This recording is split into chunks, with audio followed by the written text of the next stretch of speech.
On April 20th, a creative vision that was conceived almost 2 years ago will premiere on a stage in Albuquerque, New Mexico, a city that in 2006 marks its Tricentennial year.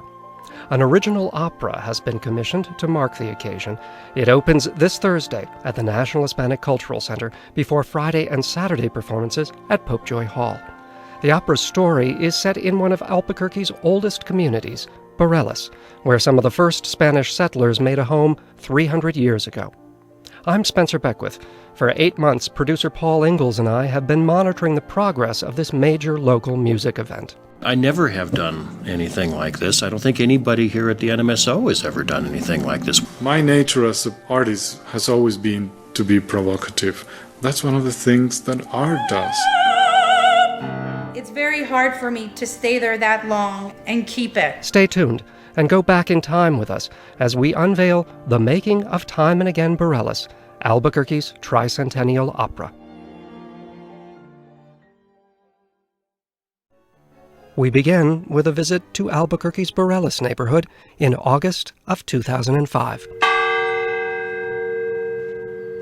The bell in the Sacred Heart Church tower sounds the hour on a late summer Sunday morning, while Mass is being said inside. Soon after, the congregation spills out into the street. How you doing? How are you doing? I see. It's not so hard to imagine that these sounds of greeting and laughter have been a part of Sunday mornings in BARELAS for over 300 years.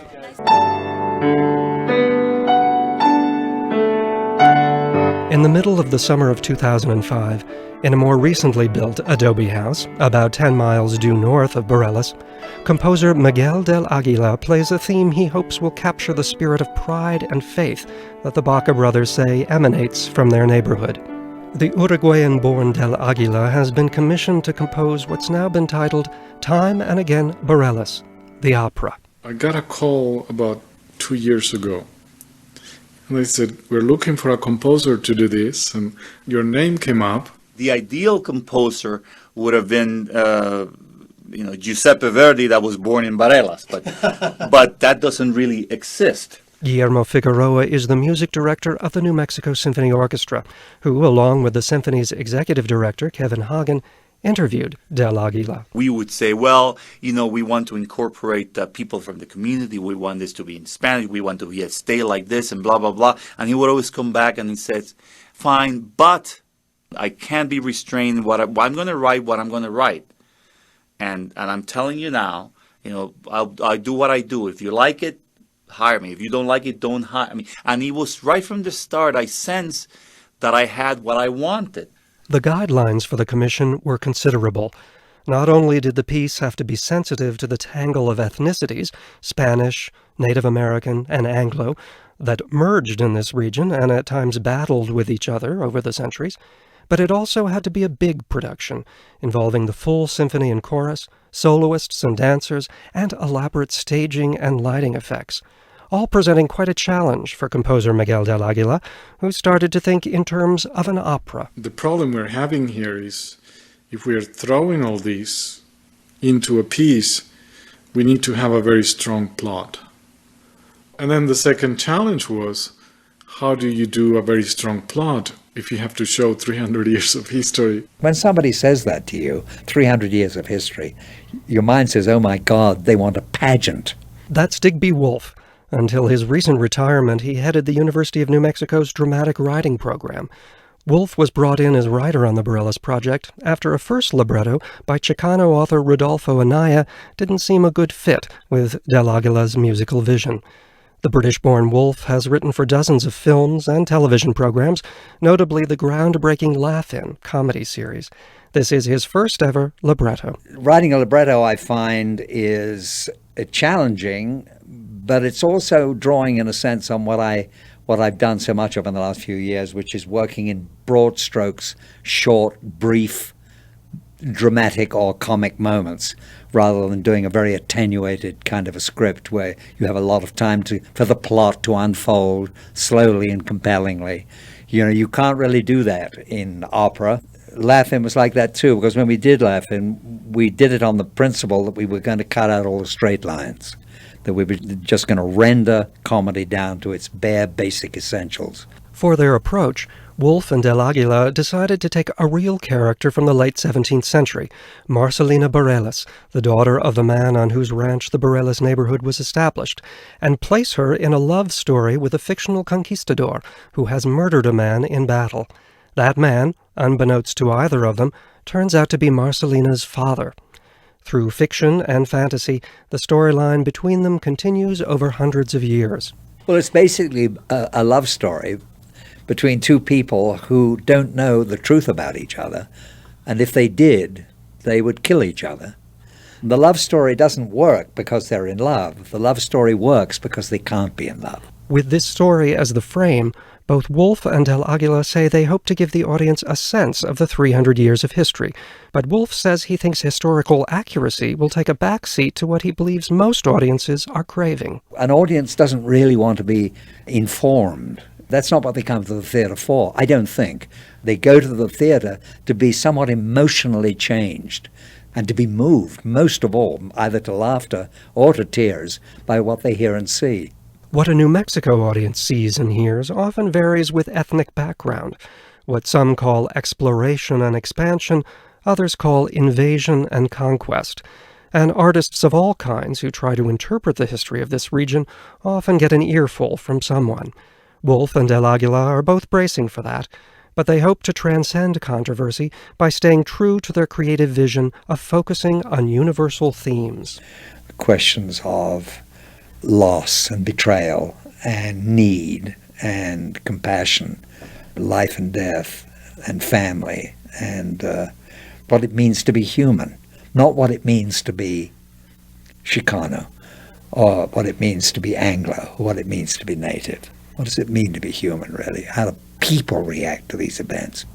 As the summer months hurry by, del Aguila's been racing against the clock, struggling to match the music he's been hearing in his head with sections of the script being emailed to him daily by Wolf.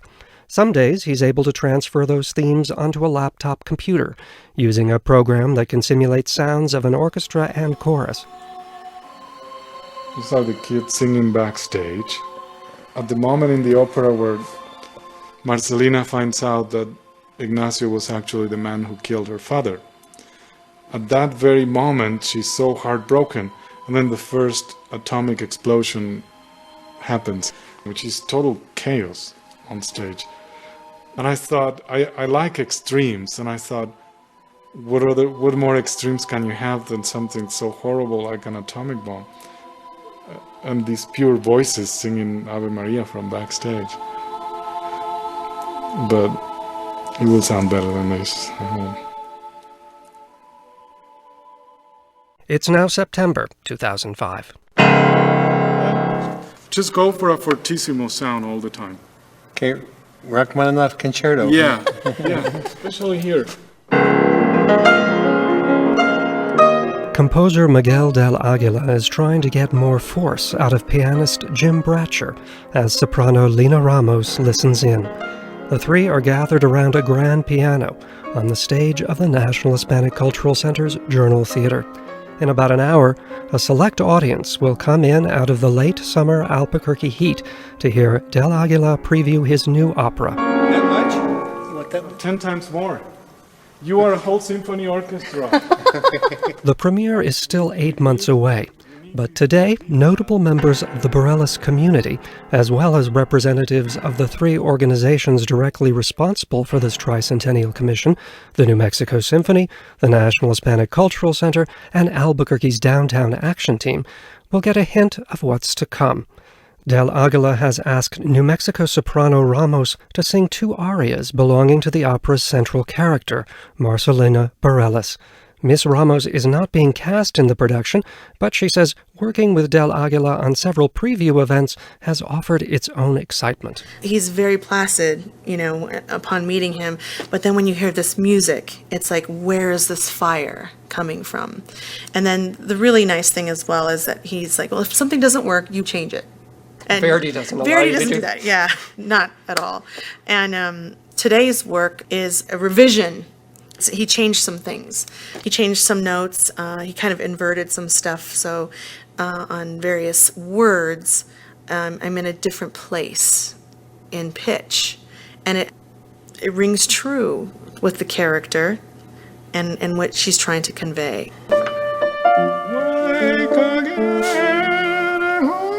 Just keep it out there. Go, don't rest if you could.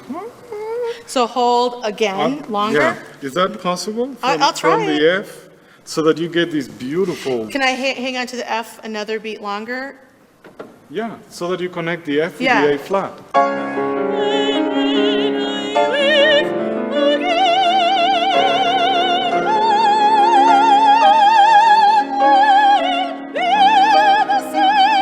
I don't think so. I'll have to work on it. I'm like, I need to get grounded. I feel like I'm birthing a child. The soprano's metaphor is apt. Images and themes for this opera have been gestating within Del Aguila for almost 2 years now. Tonight's performance is another in a string of encounters between him and the BARELAS community, as he works to capture a distinct sense of place in the opera. Backstage with Del Aguila before the presentation is Executive Director of the New Mexico Symphony, Kevin Hagen. When people go to a typical symphony concert and hear Beethoven Fifth, they've heard it 30 times before, they know what's coming next. When they're going to hear a premiere of a new work, generally, they have no idea what's coming next. In this process, we're offering people a chance to know what's coming next and to say, oh, my favorite part is coming.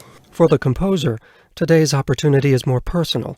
It's a chance to share his music with the community that inspired it. More than talk, I want to let people hear music, so they immerse themselves in this sound world like they would in a swimming pool, and drown them all there, and then just have them dry up and go home.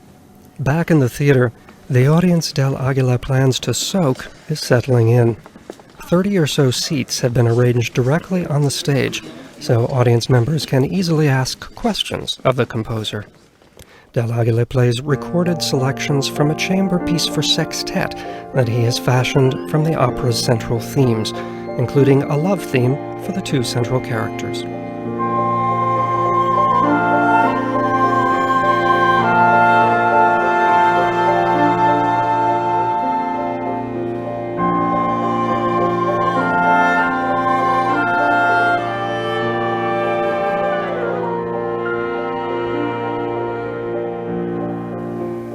One morning in December on the last floor of the Marriott, and I remember I was half asleep and I look out the window and I see the mountains, and then this theme came out, which is the theme that in my music represents pretty much New Mexico.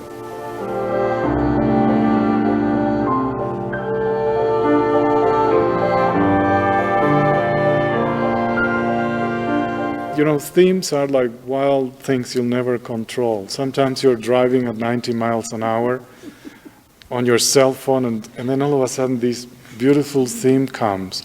What do you do when that happens? You stop the car as an example? You should see my driving record. I wanted music that had all the rhythmic drive of Latin music. And one of the main themes is called, can you hear the rhythm of a city coming? From the very beginning of the opera, it's always present.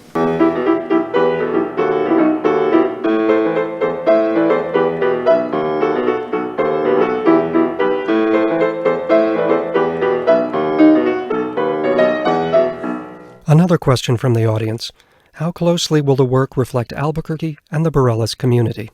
Something that is local enough for people locally to see, wow, this is us in many ways, but something that is universal enough for people who go to a concert in Antarctica the day when they have them and say, I like this work. It's all so exotic to me, but it's still fascinating. And I think that's the way to go. And that's the way Egypt went when they commissioned Aida. And it wasn't a pretty bad work. And it served both purposes. They were both happy.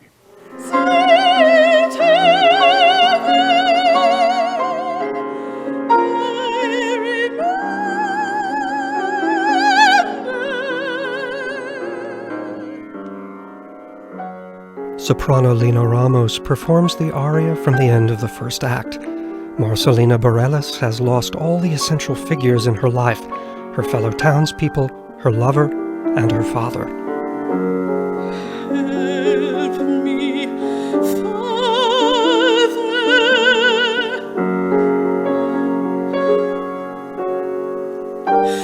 Padre, escúchame.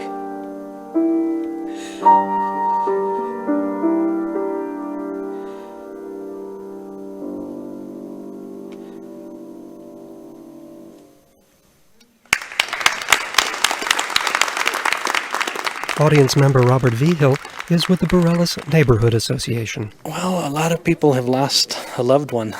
Our culture here is very family-oriented, and you hang on to that loved one forever. So, myself, I lost my father when I was 15, so when she was singing that, it was like, whoa, it hit home. Wide-eyed Brooks McIntyre is a longtime Albuquerque arts supporter. I love the rhythms.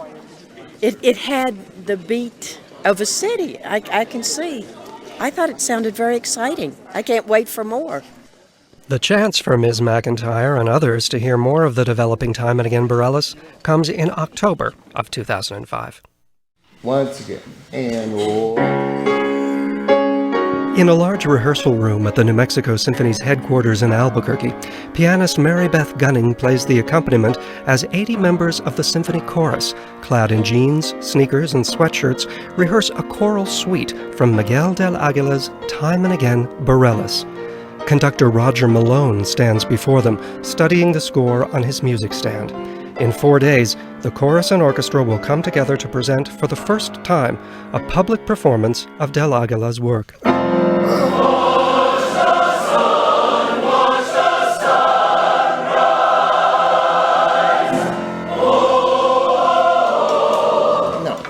Say to me, watch, watch. Say that.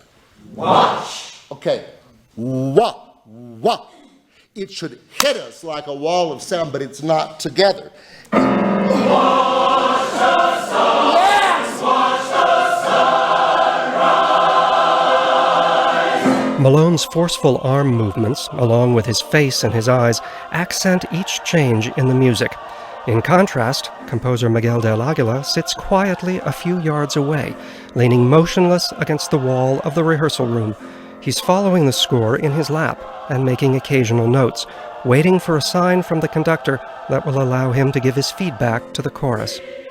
He's created something that is both appealing and challenging to the singers, who seem to agree on the hardest part. The rhythms being a lot tricky. The rhythm at first is a little challenging, but some of the chords, maybe. Singing in 13/16 time and 11/16 time is nothing I've done before. It's one of those rhythms you can't count, you just have to feel it. Yeah, that was the big challenge in getting the rehearsal down, because until you can lock that rhythm in, you're just sort of fighting it all the time. Chorus members Dave Kaufman, Ellen Cook, Maxine Brown, John Shipman, and Ahmed Ismail. And this is conductor Roger Malone. There is something about this. It's so close to a standard kind of rhythm, but not quite. And so I've compared this particular spot in the faster movement to somebody doing the samba with one leg shorter than the other. Oh, can you feel the rhythm, the rhythm? Oh, can you feel the rhythm, the rhythm? Oh, can you hear the rhythm beat?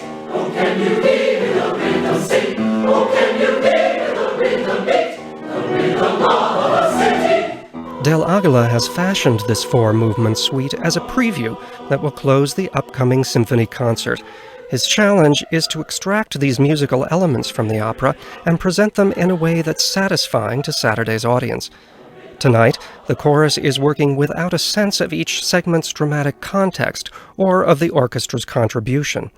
They work through the first movement, in which Ignacio, one half of the opera's romantic duo, dreams of his love, Marcelina. You'll ask yourself, was it a dream? Was it a ripple that eddied and died? A pebble you threw in a stream?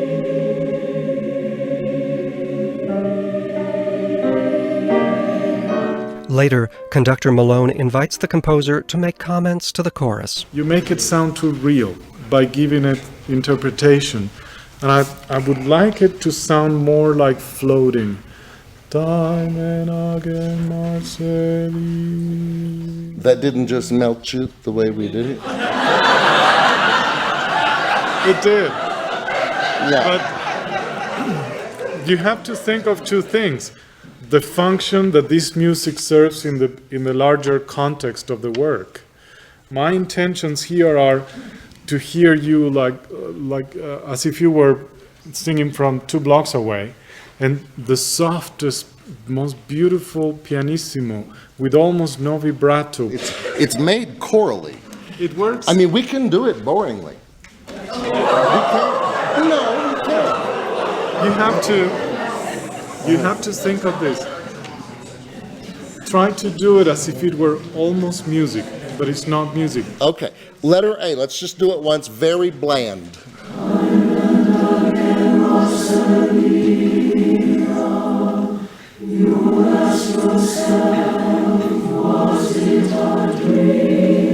Del Aguila, whose face rarely shows much reaction during the rehearsal, seems satisfied with the adjustment. Outside the hall, during a break, any tension the chorus may have sensed between the composer and conductor literally goes up in smoke as the two men puff on cigarettes and share light-hearted war stories of disagreements between composers and conductors. They both know these interpretation discussions are part of the process, and that the composer almost always gets the last word. 2 days later, members of the New Mexico Symphony gather on stage at Popejoy Hall to rehearse the orchestral part of Saturday's program. Roger Malone is back on the podium, and Miguel del Aguila sits alone, 15 rows from the stage, amid the sea of empty red seats. Saturday night, it's his reputation in particular that will be judged by concertgoers filling these same seats. He quietly studies his score, listening to the orchestra tackle the complex rhythms of the suite's third movement.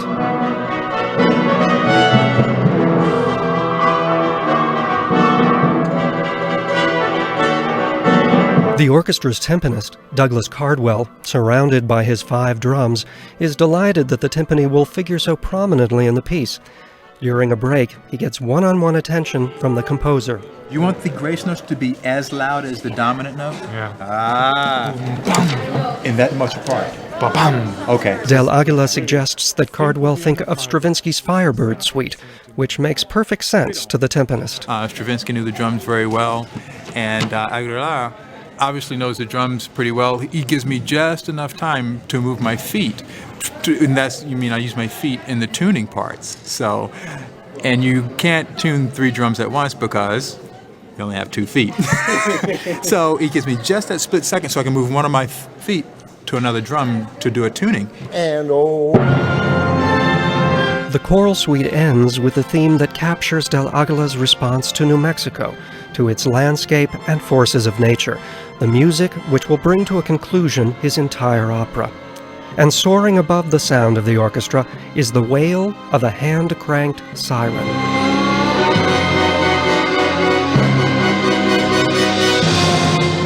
When you hear a siren soaring above a very strange harmony, it has this very strange effect in the audience.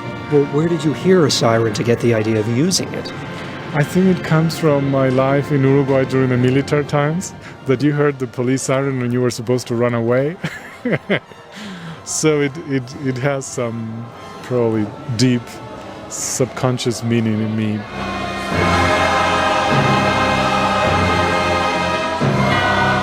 Three days later, Popejoy Hall is now nearly full, and Albuquerque is getting its first taste of time and again BARELAS.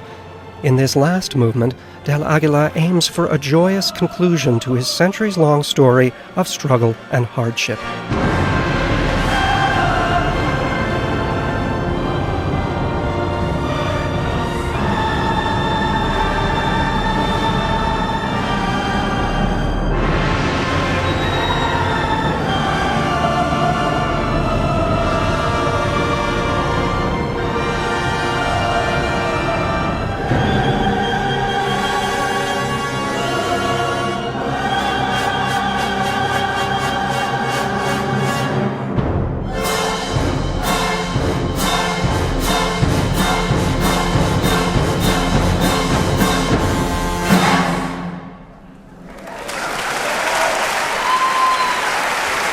The composer is called out to take a bow.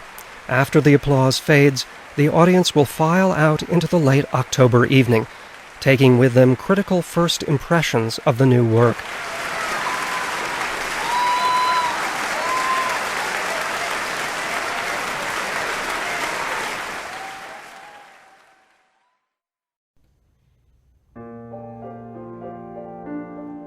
The central character in Albuquerque's Tricentennial opera is an actual 17th century historical figure, Marcelina BARELAS, the daughter of the man on whose property the southwest Albuquerque neighborhood first took root. In the opera's storyline, Marcelina falls in love with a fictional conquistador who has murdered a man in battle. That man, unbeknownst to either of them, turns out to be Marcelina's father. This tragedy invokes the curse of a shaman, and their romance then plays out over the 300 years of Albuquerque's existence. Composer Miguel del Aguila and librettist Digby Wolfe have been collaborating on the story since early this year. When I sat down in October with del Aguila to see how much more work he and Wolfe had left to do, his response was a bit of a surprise. Digby has written beautiful text, and then unfortunately he left to Australia, so I was left to finish the second act. Is Digby still involved with writing the libretto at this point? No. Oh, he's not. So you have taken over the libretto? Yes. Even though it was known that the British-born TV and film writer Digby Wolfe was going to be out of New Mexico for much of the writing phase of the opera, the plan was to have Wolfe collaborate with del Aguila via email. The system worked for most of the first half of the opera, but then, says del Aguila, it stopped working for him. There are deadlines, and I had deadlines to produce music. There is people who have to learn, the soloists have to, but if you're a soloist learning a main operatic role, it's a major undertaking. So I think Digby Wolfe was very busy, and I didn't have things on time. So my only choice was to just write it myself so that I could keep writing music to it. Wolfe has been busy. In fact, when I tried to find him in November, he was on location in Canada with a television project. Over the phone, Wolfe said he only committed to working with del Aguila for the 3 months prior to his summer trip to Australia, and to continue thereafter only as a consultant. Before leaving for Australia in June, in a studio interview, Wolfe did talk about his relationship with writing on deadline. I have the deadline in the back of my mind, and I try not to let the deadline be the informing principle of what I'm writing. I do like, and I insist on, if the deadline looms and I don't quite have it yet, I would much rather say I'm going to be 2 days late, if I can be, rather than allow myself to become a slave to the deadline and turn in the work no matter what. New Mexico Symphony Executive Director Kevin Hagen is the project's overseer. I guess what I would say about Digby's participation is that he has made a major contribution to the story and to the words. But, he added, a few creative disagreements between del Aguila and Wolfe over the story, coupled with the challenge of finishing via email, led to the composer completing the libretto on his own. Such decisions have been del Aguila's prerogative from the start. The composer gets to make all of these calls. This thing really is Miguel's baby, in from top to bottom, start to finish, and including the libretto. He has been involved in all of the casting decisions, from the major roles down to the minor roles. He was the deciding factor in choosing the stage director, David Chavez, who we're really thrilled with. And it's choreographed to the music, yeah, and then the dancers, bum, bum, bum, bum, ba-dum, bum, ba-dum, ba-dum. Ex-dancer David Vega Chavez excitedly acts out his vision for a scene in Time and Again BARELAS in the living room of Miguel del Aguila's temporary residence in Albuquerque. An accomplished painter, as well as a busy choreographer and director, Chavez brings to the project an eye for movement, spectacle, and drama. This December afternoon is the first opportunity Chavez and del Aguila have had to talk through the new opera scene by scene, and there are many things they need to decide. It's getting the sets and all that, the lighting equipment, the costumes, because right now at this point the costumer is asking, well, how many people in this scene? Well, I have to work that out with Miguel and see if, because until we know, and I work with Miguel and Miguel works with me, then I can go to the other departments and say, this is what it's going to be. So they're all waiting. During the first hour of the meeting that will last well through dinner time, Chavez and del Aguila tackle the challenge of turning the composer's vision into a workable reality. Every prop, every entrance, every transition are first imagined, then translated to the physical world of stagecraft. Sprawling his lanky form on a tiny wooden chair, Chavez takes the lead, while del Aguila listens from the bench of the grand piano. Like a tumbleweed rolls across the stage. That's great. It ain't that easy to do because... Just blow it. Yeah. The thing is you put a fan on it, it's going to roll 4 feet on stage and stop, because I've tried that sort of thing before. You can put a string and it's going to drag, the audience is going to laugh. And so, what happens is when we see the shaman for the first time, he can't be with the chorus, and he has to be elevated, right? Yes. So we're going to bring him down like I did in Carmina Burana and El Ojo de Dios. Remember the girl that came from the ceiling? Yes. But we won't see him come down. And it's going to look like he's floating above in the black. But wait, let me tell you, if he's elevated and he's above the chorus is going to freak. Because they're going to think, what if he falls on our heads?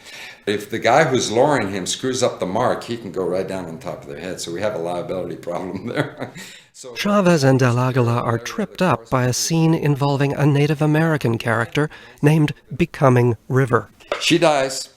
Her double comes in. She gets up, walks back of the scrim. She asks the shaman to reverse the curse and everything. You have 2 bars. No, that's the end of the scene.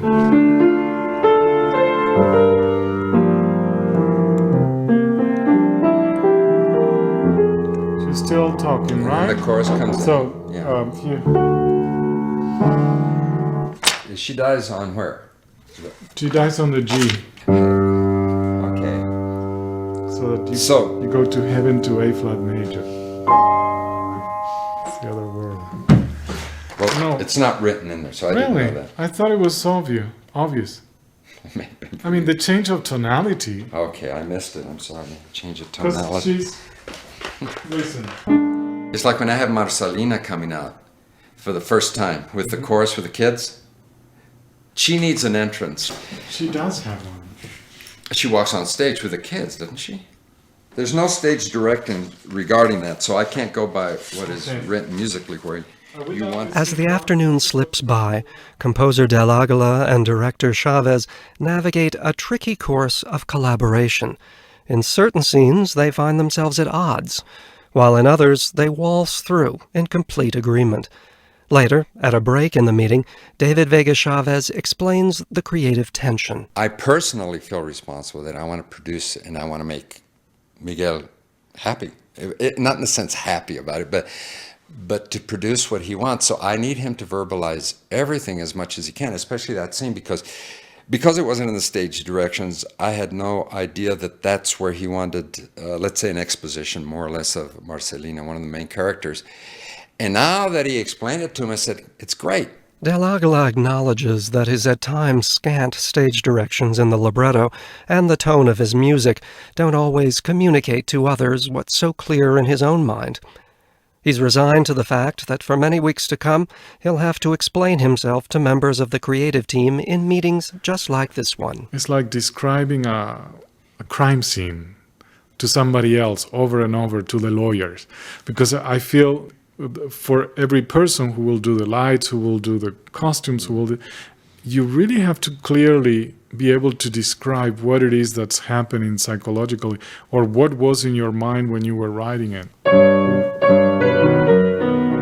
More important discussions of this sort, including a talk with music director Guillermo Figueroa about the opera's orchestration, lay ahead in the coming weeks. An exhausting list of details have to be worked out before the interpretive artists, the soloists, the chorus members, the dancers, start assembling to put the work on its feet. Time and Again BARELAS is Miguel del Aguila's opera, but his collaboration with others is the key to its success.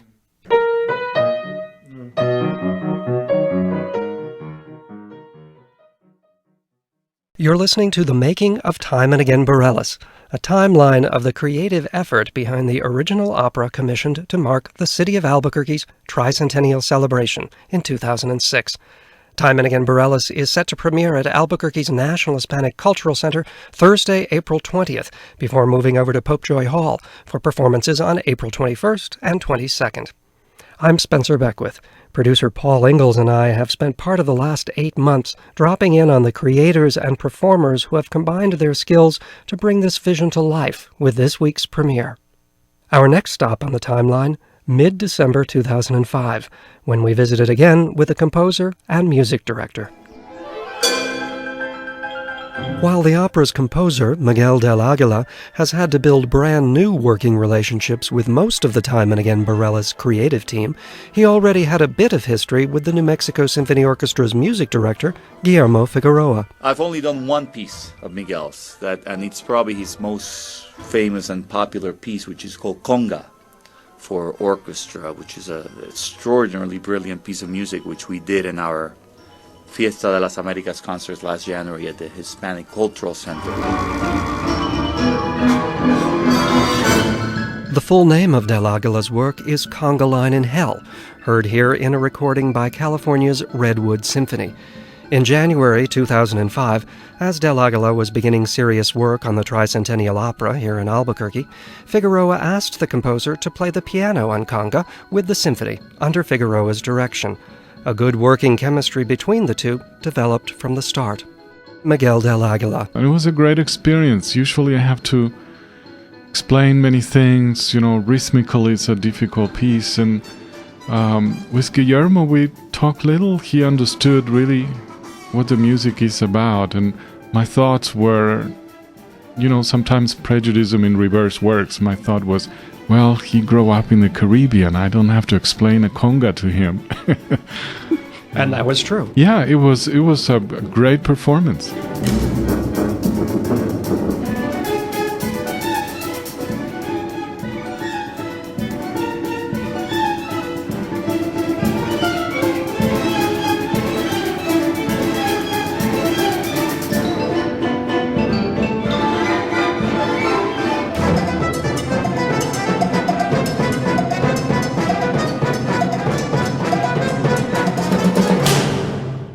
Like much of Del Aguila's work, Conga is filled with Latin rhythms from many sources, though the Uruguayan-born composer is not always able to pinpoint exactly what those sources are. Sometimes even reviews after the concert say this music was inspired by the West Indies folklore, and then I listened to it and I realized, oh wow, it actually is, and I don't know anymore. It just comes out. It comes out, and you don't know where it comes from. And if there is one thing I don't like to be analytical, is my music. I trust my subconscious. I think it's the most intelligent part of me. So most of these things are done at that level, and I let them be that way.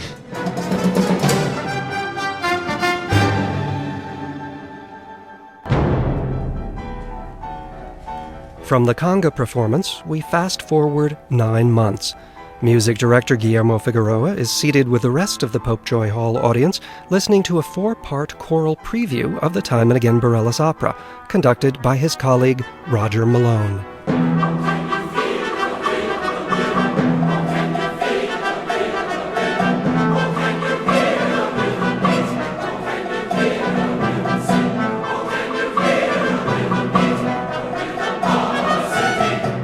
One of the key elements of the music is the rhythm.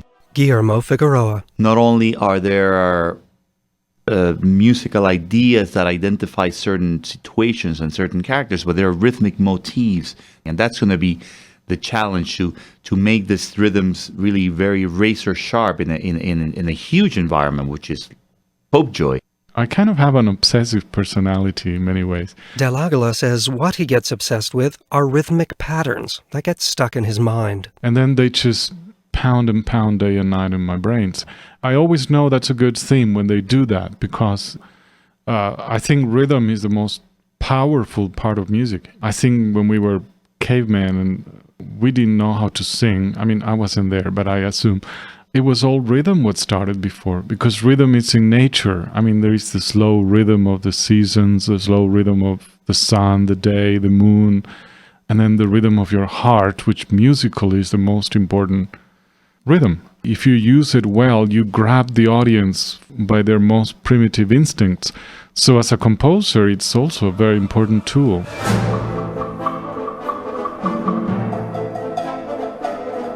While some of the musicians have struggled with the complex rhythms of his operatic score, del Aguila says he and Figueroa have fallen quickly into sync while planning the symphony's performance of the complete opera in April. I remember the first time he saw the vocal score of The Rhythm of the City.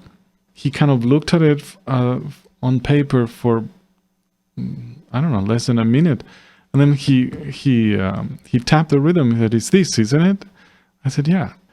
He perceives music naturally, and you really have to explain little. Still, says Figueroa, he values the chance to draw a deeper understanding of the work directly from del Aguila. Well, we have a great advantage, which we don't do in the case of Mozart. We have the composer present. You know, composers know the inner chord of music. Obviously, they wrote it. They know every single note. And when they're writing, they're so preoccupied with putting so much detail in there and fleshing it out. I see it from the outside in. The conductor usually sees your orchestration from the point of reality. Again, Miguel del Aguila, who says he's been grateful for several suggestions from Figueroa. There is a tune at the beginning which I have orchestrated for the piccolo and the flute. And I never had enough. And I remember when we did this, I kept telling the piccolo and the flute, "You're solo, just bring it out more." And then Guillermo looks at the score after that and he says, "I think they're a bit bare. You need to double probably them with something else." So I doubled them with the oboe. Obviously, that was a solution. For his part, Figueroa has a few tricks for getting at the composer's intent. I always make Miguel sing what he wrote. Wake again, home will be. He's a terrible singer, but it doesn't make any difference. Because when you do that, something happens. You get a very definite emotional feeling for what the music represents, and all of a sudden you'll see an expression in his face, or you'll see some that you and you go like, wow, and it could be very undefinable, but you get at the core. In the weeks to come, the soloists will arrive in town for rehearsals to likewise try and get at the core of Miguel del Aguila's score. And the stage managers will have their hands full planning the complex maneuvers of so many props and performers. Those stories ahead as we continue to track the making of Time and Again BARELAS, Albuquerque's Tricentennial Opera.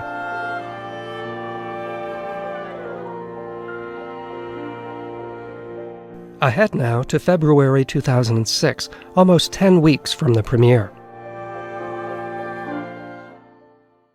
Over the last year, the word grand has been used many times to describe the Time and Again BARELAS project. The evening-length work involves many creative elements: the complete New Mexico Symphony and Chorus, actors, singers, and dancers, sophisticated sets, costumes, lighting, and effects.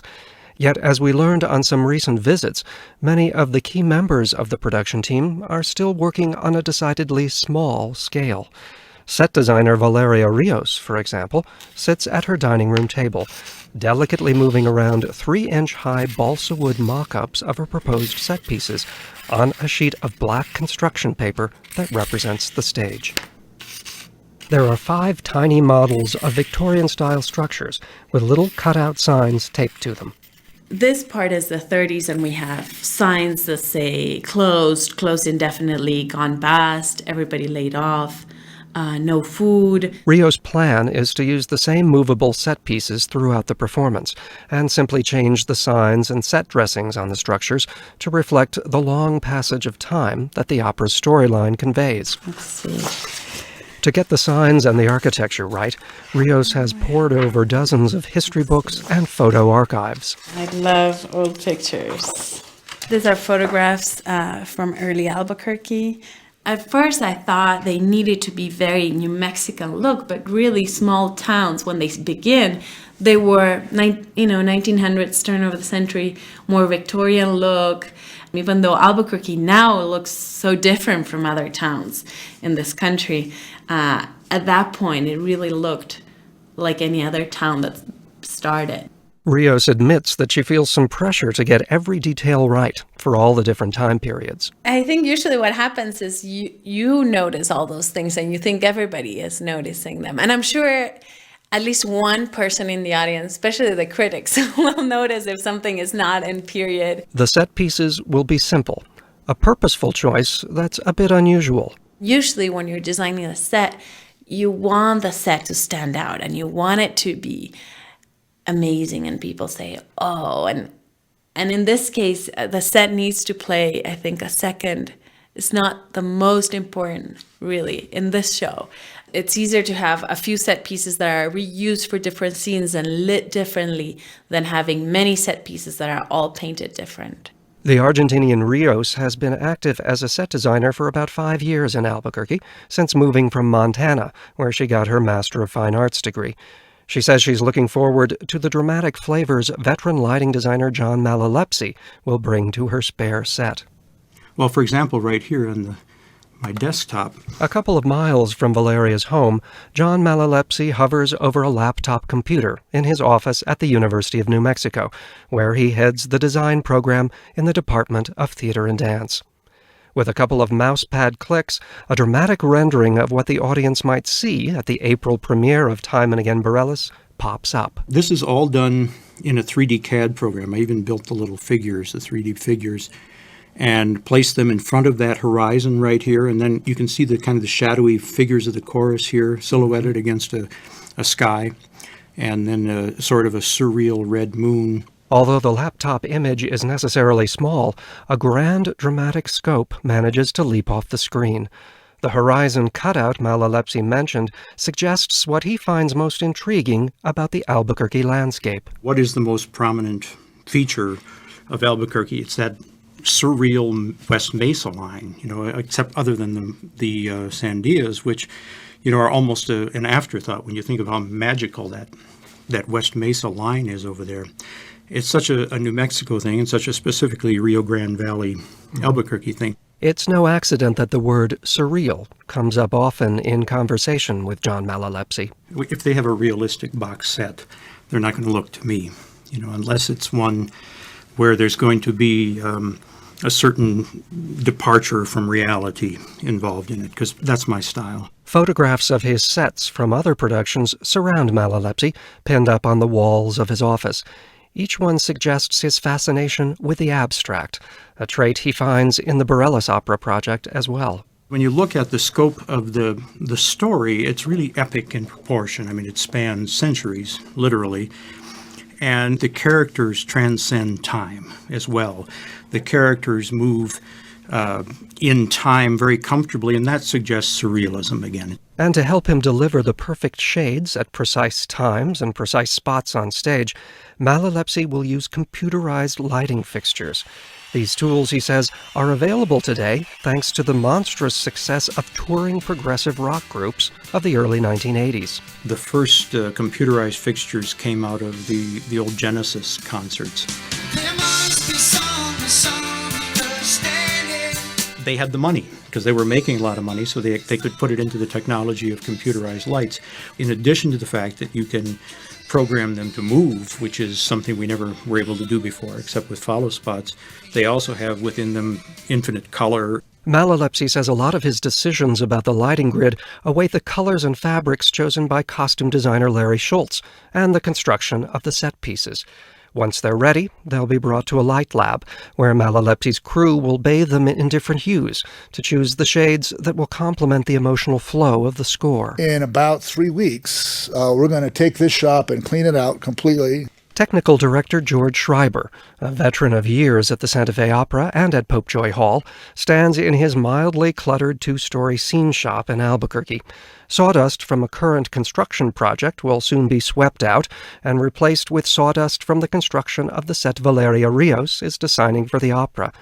Schreiber's top challenge is making the whole show portable so it can move back and forth between the Hispanic Cultural Center and Popejoy, the opera's 2 performance venues. We're actually going to lease, I believe at this point, a tractor trailer, a 60-foot tractor trailer with a semi attached on the front. It's going to be very Broadway, you can go on the road, well, a couple of miles anyhow. We're physically setting up to make it so that it's rollable, movable on stage, as well as just getting it in and out of the trucks, things like that. I've discovered, for example, that tractor trailers are just a tick under 10 feet high, but the scenery goes up to around 16 feet, some of it, which, unless you get going real fast and scrape it off going in, to fit isn't an option. It all has to be made to break in two so that it can fit in the bottom part, can fit in the truck, the top comes off, and so on. Another test of Schreiber's skill, as well as that of the rest of the technical crew, is how to convey the dramatic image at the end of the opera's first act, the explosion of the first atomic bomb. It's still kind of being discussed a little bit as to what is the best technical approach, not the artistic one. And there's been a number of thoughts current as to how impactful we want it to be within the piece and on the audience. We don't want to get it overscale. But from my point of view, as a technician and a technical designer, I think overscale is great. I'd love to, just set the sucker off, but it's not going to be very practical. It'll fall somewhere either within projection to visual images and audio. Back at Valeria Rios' dining room table, where the 3-inch high models of the set Schreiber waits to construct are still being finalized, the set designer smiles broadly at the thought of the collaborative process that's shaping this opera. And that's what I love about theater. You're not just an artist by yourself. You're a group, and the set by itself is not a piece of art, or the lighting by itself. As a group, the whole opera or the whole production, then that's a piece of art, I think, when it's all together. Next to join this creative group, the soloists, who will be in town shortly to begin applying their craft to Time and Again BARELAS, Albuquerque's Tricentennial Opera.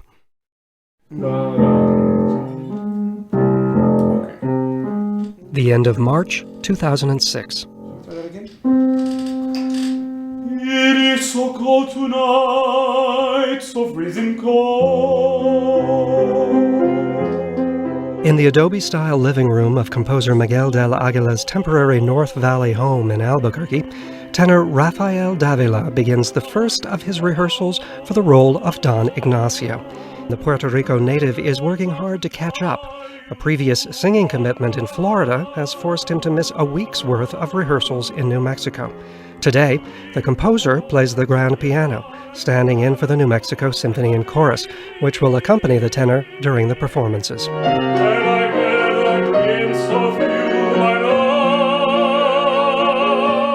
Rafael Davila came to the project on the recommendation of the symphony's music director, Guillermo Figueroa, a fellow Puerto Rican with whom Davila has worked before. Although he's been practicing his part for weeks on his own from the opera score, now Davila can work with the composer on the nuances of this complex character. It's Ignacio's actions that set the opera's storyline in motion, and his relationship with the lead female character, Marcelina, is the opera's romantic centerpiece. With this aria, you realize you're totally powerless against Marcelina's love. Okay. I wanted to ask you something about this. Yeah? That last page, 157. I have a B natural at the end. It's gonna be very rough because it's not my easiest range. Here I can sing. I think it should be sweeter, no? Wherever you go, I will follow you and drop on my knees and beg. Or even spoken. And beg. Yeah. Okay, great. Yeah. You grew up in Puerto Rico. Yes. Do you think that the background, your family background, gives you a special understanding of the script and of the character and of what is going on with the people in this opera? I think so. Especially Puerto Rico, we have the same situation. I mean, we were an island, but we were colonized first by the Spaniards, then by the United States. So we have all that mixture of cultures, and we know, the feeling and trying to bring your identity and out and be sure what you are first to be able to understand the rest of the world or the rest of the cultures. Died and now its ghost returns to haunt me. On another day, at the symphony's rehearsal hall, Miguel del Aguila listens from behind a desk to mezzo-soprano Gabriela Garcia. This time, Maribeth Gunning is at the piano, and Del Aguila is coaching Garcia through the demanding role of Marcelina. Like Rafael Davila, Garcia had sung with NMSO music director Guillermo Figueroa before, and was an apprentice singer at the Santa Fe Opera last summer. That's when she auditioned for Del Aguila. The first two notes she sang, I immediately thought, this is the singer I want. Because she was very expressive and a beautiful voice. The interesting thing was that until then, the role of Marcelina was a soprano, and Gabriela is an alto, a mezzo. And by then I had written probably 2/3 of the first act. So I came home and rewrote the entire first act for a mezzo. I'm very glad I did, because it made the opera much more interesting.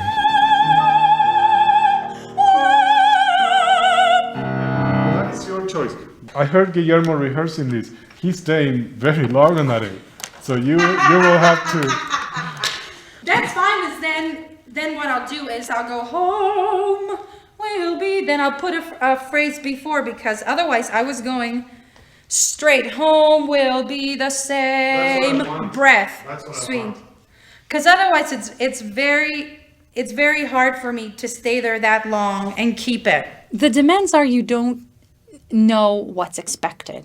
I think for me that has been the challenge, knowing when to say this is not working and this is not going to work, and not because I can't do it, but because of the limitations of my voice type. You have to control Mary Beth and I. Yeah. And you are not doing it. You're following me. I know. I'm trying to see what it is that you want. Since this is the first time that we're reading. This is your thing. We're being so kind to each other. No, just for these 5 bars. Like you heard in there, what's written on the page is not necessarily what he is looking for specifically. So that's hard. So you always have to be playful and always have to be flexible when you're in that situation. What about Marcelina? We've spoken about the difficulty vocally for doing it, but what about the character of Marcelina? How do you feel about her? Well, I love the character because she is very hopeful in a town where not everybody is, and then it's like current times, not everyone is hopeful, a lot of pessimistic people. So I love the character, that combination of innocence, but being hopeful and really having a purpose, a greater purpose than, that we truly can be better than we are. The Symphony's rehearsal room has been booked virtually day and night in these last weeks before the premiere. On yet another day, 7 actors and dancers swirl around director David Vega Chavez, who stands in as the Ignacio character. Some of the women try to distract Ignacio with a seductive dance, which he resists. Wait. See, you already responded before I push you. Okay. You can't do that. You have to wait till he actually pushes you. Don't anticipate your response. Otherwise, it doesn't make sense. 2 women huddle together on the outside of this action. A Native American character named River, who is protecting the escaped slave, Marigold. River is played by New Mexico actress Rosalia de Aragon. River is the spirit of the show, I would say. She is someone who is present in really every scene. I think her spirit is present. She is really what holds things together. She's a friend. She has a real passion for, seems, what is right. She's fighting for what is right, and she's fighting for the rights of other people. She incites the curse that the shaman places upon the entire generation, so she's pivotal in that. Sitting next to Rosalia is Sina Soul. She is playing the role of Marigold, an African-American woman who was enslaved to the Ignacio character in the opera's opening scenes. Like the other roles in this surreal story, however, Marigold reappears through the centuries of history marked by the opera. It's a role that Sina literally talked herself into after having read an early draft of the story being written by co-librettist Digby Wolfe. She was disappointed that there was only a minor African-American role in that draft. So when I voiced that, he said, well, Sina, if you want me to do something about that, then you're going to have to do some research. I don't know how to put a black woman into this play. I haven't found one. So I did a lot of research on BARELAS and the history, and the woman that I found was the mother of Estevanico. I found a couple of individuals, but Estevanico was the primary one, who was a Moorish slave who was captured by Cortez and then became his ally or equal because he was valued for his tracking skills. So then Digby wrote the part in. The wages of sin is death, Don Ignacio. The Marigold character begins Act 2 with a bluesy a cappella solo directed at Ignacio, who is hidden from her view behind a scrim. Today, Sina Soul is working on her stage moves with director Chavez. You never wanted, and in love you couldn't take.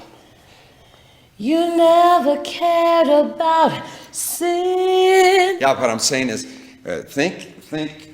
We don't want the audience to think that you can actually see him. So I'm strolling. And when you're strolling, you're not really seeing him, but you're going towards his direction. Because you're still reflecting. Yeah.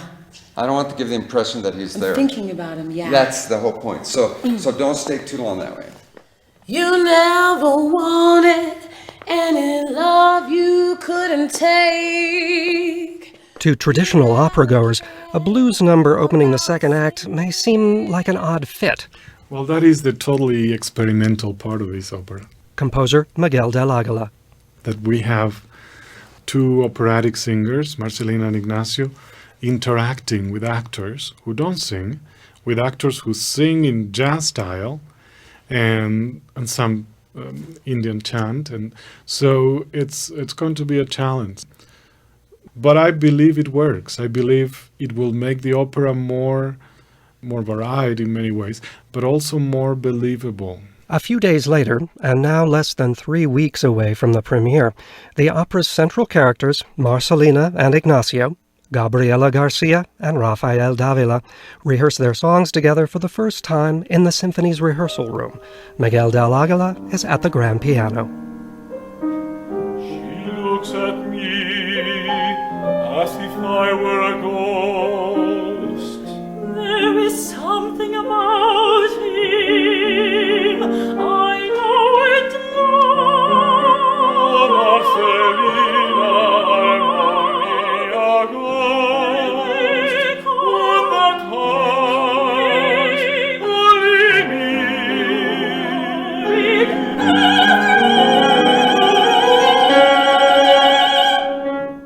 The clock ticks down toward the April 20th premiere of Time and Again BARELAS, Albuquerque's Tricentennial opera. Support for the series comes from the New Mexico Symphony Orchestra. For producer Paul Ingles, I'm Spencer Beckwith.